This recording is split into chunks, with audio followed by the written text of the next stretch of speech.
네, 반갑습니다. 도기환의 경매왕의 도기환입니다. 오늘은 그 경매 성공 비법 책을 가지고 공부를 하겠습니다. 드디어 이제 단독주택에 대한 얘기를 하게 되는 시간입니다. 용산구 이태원동 단독주택. 요거는 상당히 어떤 그 개인적으로도 의미가 있는 다양한 특별한 에피소드가 있는 그런 물건입니다. 요거는 이제 그 매입 단계에서부터 관리 단계, 그 다음에 판매에서 있어서도 특별한 에피소드를 갖고 있죠.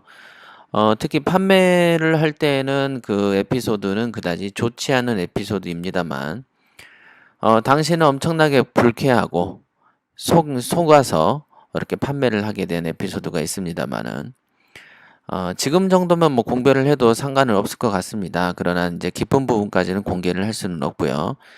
하여간 이제 판매할 때, 이 세상에는 정말로 다른 분야에도 사기꾼들도 많지만 특별히 이 부동산 파트에는 더 사기꾼과 도둑놈들, 질 나쁜 사람들이 훨씬 더 많이 들어와 있다라는 것을 여러분들이 아시면 되겠고, 제 입장에서도 그렇게 평범히 알고 있었던 사실을 또다시 확인하는 그런 어떤 시간이 됐었습니다.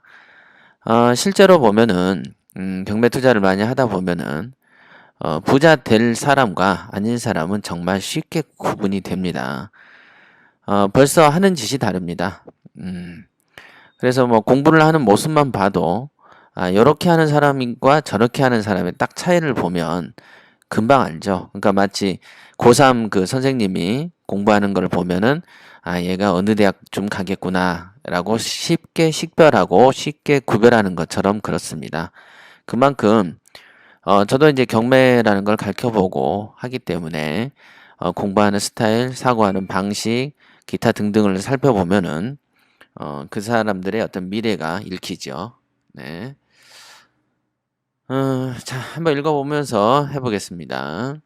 골프를 칠 때 오비가 났다가 장애물이 부딪힌 후, 다시 페어웨이로 돌아오면, 우리가 이제 농담 삼아 하는 말이 뭐냐면 전생에 복을 많이 지었다 이런 얘기들을 합니다.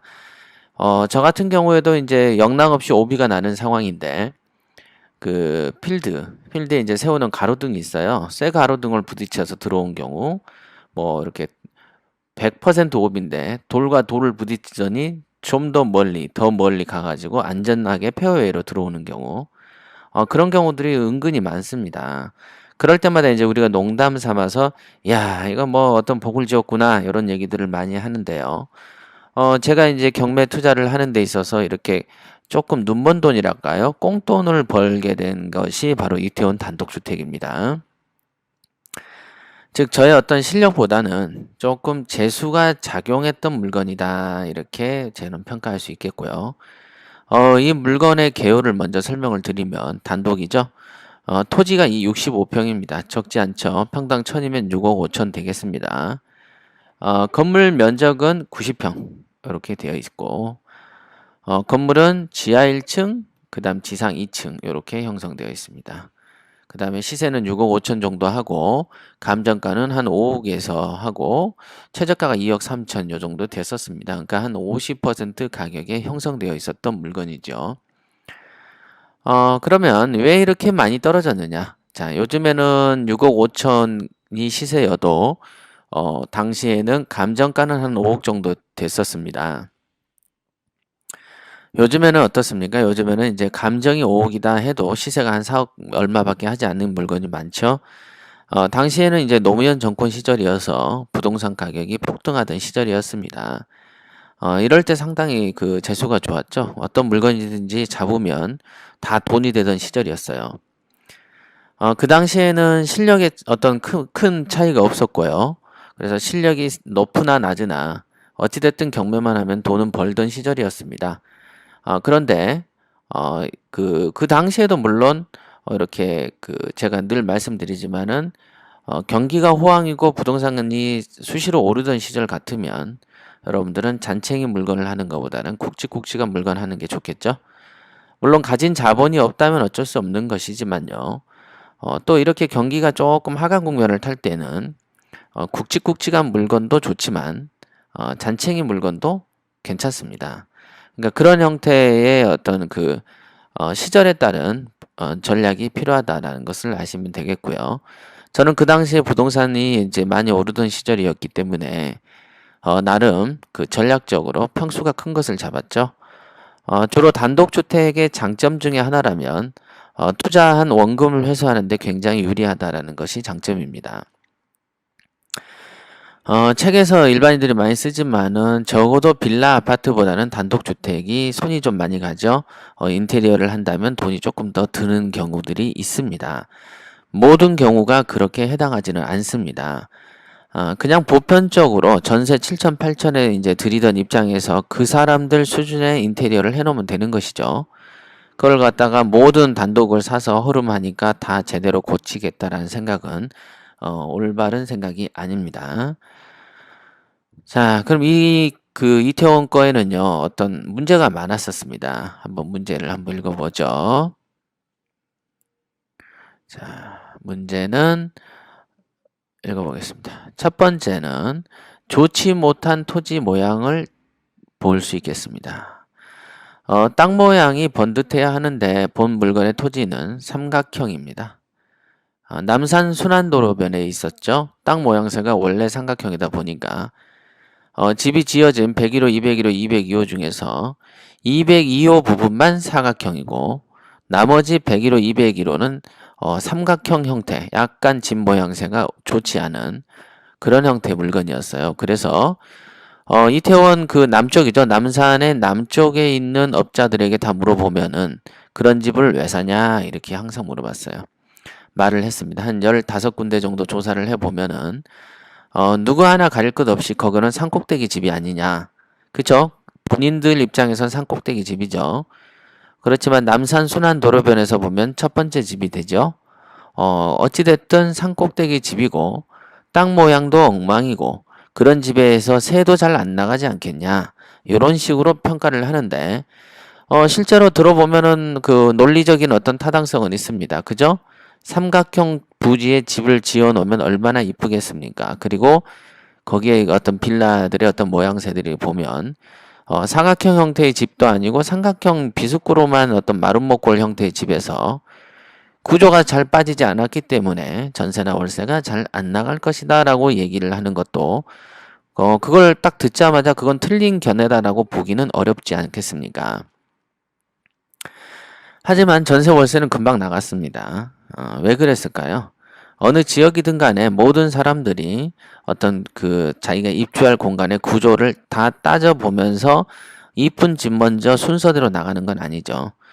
이쁜 집은 예를 들면 전세가 9천이라면 나한테 돈이 7천밖에 없다면 땅이 좀 밉고 집이 좀 미워도 그런 집 들어오게 마련이죠. 즉 물건의 어떤 형태의 어떤 절대적인 어떤 기준보다는 가격적인 면도 뺄 수 없다. 이렇게 보시면 되겠습니다. 두 번째 결함은요. 두 번째 단점으로는 남산 순환도로 아래에 있다 보니 건축물에 높이 제한이 있었습니다. 요거는 도로보다 마이너스 1.5m 정도 어떤 건축 제한이 있었어요. 그래서 이 마이너스 1.5m보다 그러니까 도로보다 마이너스 1.5m 정도 낮아야 됐기 때문에 만약에 이 부지 65평을 부수고 거기에다 새롭게 건축 행위를 한다고 하더라도 남산 순환도로변보다 높이가 낮아야 되기 때문에 현재 지어진 집보다 더 나아진 모양새를 취할 수 없었던 것이죠. 그러니까 따지고 보면 이 집에 넣었던 그 미래나 전망을 보면 그다지 밝은 것은 아니었어. 그죠? 우리가 보통 허름한 집을 살 때는 그게 재건축을 하거나 재개발을 하게 될 경우에 그것을 부수고 새롭게 지을 때 어떤 건축의 어떤 높이가 높아진다든가 토지의 활용도가 높아질 가능성이 있기 때문에 우리가 거기에 투자하는 거 아니겠습니까? 그런데 이 건물 같은 경우에는 어떤 마이너스 1.5m의 건축 제한이 있는 관계로 인해서 이 토지의 비전도 그다지 밝은 것은 아니었다 이렇게 볼 수 있겠습니다.